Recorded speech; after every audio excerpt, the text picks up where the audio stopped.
আমাদের ছাদে এই প্রথম মাত্র কোনো সবজি ধরলো। এর আগে শাক হয়েছে অনেকবারই, কিন্তু কখনো সবজি গাছ লাগানো হয়নি।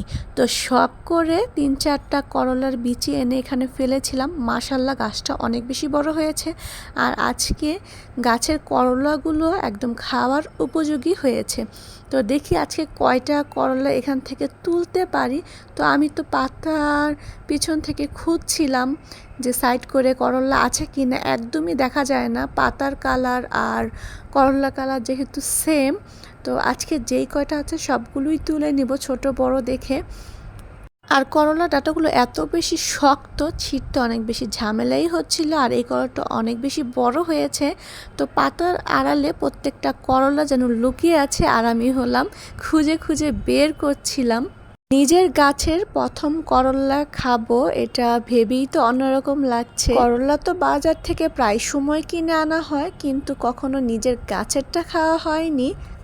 আর এখান থেকে আমি অনেকগুলো করলা ছিঁড়ে নিলাম। কিছু কিছু করলা মাশাআল্লাহ অনেক বেশি বড় হয়েছে, আর কিছুগুলো একটু ছোট ছোট আছে। তো আজকে না তুললে এমন মনে হতো ভিতরে বিচি হয়ে যেত, আবার করলা পেকে যেত। তাই আজকেই সব করলা তুলে নিলাম। মাশাআল্লাহ অনেকগুলো করলাই কিন্তু হয়েছে। একবেলা অনায়াসেই কিন্তু করলাগুলো খাওয়া যাবে। বাসায় এনে করলাগুলো কেটে নিলাম। এখন হলো রান্না করার পালা। মনে করেছিলাম অল্প কিছু করলা মনে হয় হবে, কিন্তু আমাদের একবেলা সুন্দর সবার কিন্তু করলা হয়ে গিয়েছে। গাছ থেকে ছিঁড়ে এনে একদম তাজা তাজা করলা রান্না করছি। অনেকেই আছে করলা খেতে একদমই পছন্দ করে না, কিন্তু আমার কাছে করলা ভাজিটা অনেক বেশি ভালো লাগে। আর এখন আমি করলা ভাজি দিয়ে ভাত খাচ্ছি।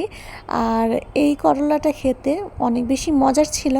আর যেহেতু এটা নিজের গাছের করলা, তাহলে খেতে তো অনেক মজার হবেই।